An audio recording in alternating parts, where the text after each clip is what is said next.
Тірі ауыр. Тірі ауыр қазақтың сөзі. Сенбесең қара. Тірі живой, ауыр тяжело деп орысшаға аударылып, сөздердің басын қоссақ, живому тяжело деген ұғым шығады. Қазір бұл сөзді кейде қаралы митингі, кейде траур деп жүр. Тірі ауыр сәтін Құдай басыңа бермесін. Амал жоқ, тірі ауырға тұрасың. Өмірден озғанмен қоштасасың. Тірі ауыр. Тірі ауыр қазақтың сөзі. Сенбесең қара. Тірі живой, ауыр тяжело деп орысшаға аударылып, сөздердің басын қоссақ, живому тяжело деген ұғым шығады. Қазір бұл сөзді кейде қаралы митингі, кейде траур деп жүр. Тірі ауыр сәтін Құдай басыңа бермесін. Амал жоқ, тірі ауырға тұрасың. Өмірден озғанмен қоштасасың. Жаназа шығару тәртібі. Жаназа құдірет түсет. Дымыңды ішіңе алып, қыбыр ете алмай қалатын сәт. Ұлттың ұлылығы мен тілінің құдіретін елгезектен өткізіп кететін сәт. Ойлан, өмірден озған адамға жаназа шығатын болып шешім қабылданғаннан кейін мәйіттің басы шығысқа, аяғы батысқа қаратылып, қайтыс болған кісіге көңіл айтып келген адамдар тірі ауыр өтесінің сауабына тұрғызылып, қидым және жаназа болып, екі бөлімге бөлініп шығарылады. Бауырым, бұл жаназа Құранның қайырымдарын әуезге салып айт, немесе жай дауыспен толғана тебіреніп айт, Тәңірлік Құдайға үнің жетсін. Бауырым, жаназа ер адамға да, әйел адамға да бірдей дәрежеде түсіріледі. Ер адамның жаназасы. Ер адамның жаназасы құдіретті сәт. Ол құрмет иесі.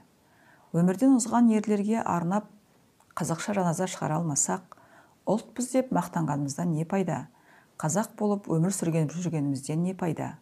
Құдіретті қазақ тілі бар деп көкірек соққанымыздан не пайда?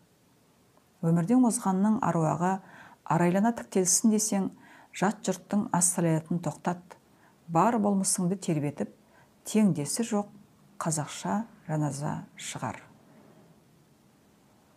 Әйел адамның жаназасы. Әйел адамға жаназа Құранын түсір, мәуеле айт. Әйел адамның жаназасы ер адамның жаназасы секілді шығарылады. Әйел де адам, қабырғадан жаралмаған, құрмет иесі. Анаға арнап жаназа шығара алмасақ, туғаныңнан не пайда? Бар болып жүргеніңнен не пайда? Барыңнан жоғың, ашыңнан тоғың дейді қазақ. Өмірден озған ананың аруағы арайлана тіктелсін, бар болмысыңды тербетіп, теңдесі жоқ жаназа шығар.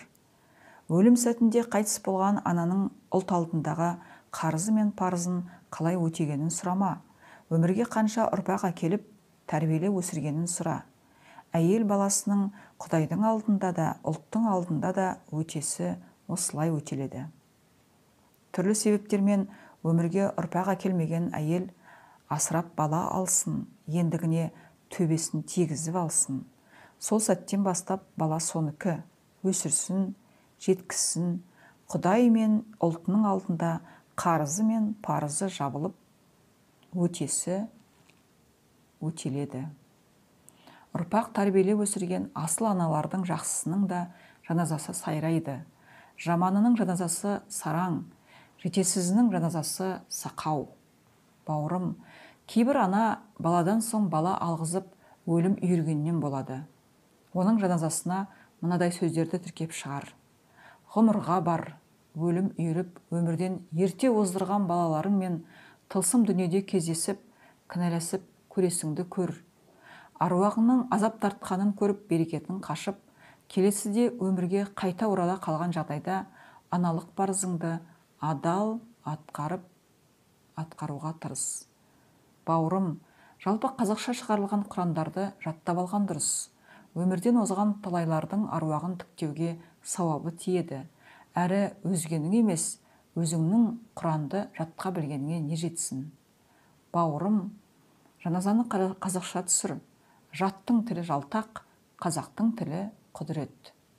Тоқтар Бейсенбинов, Ақиқат кітабы, 294-295 бет.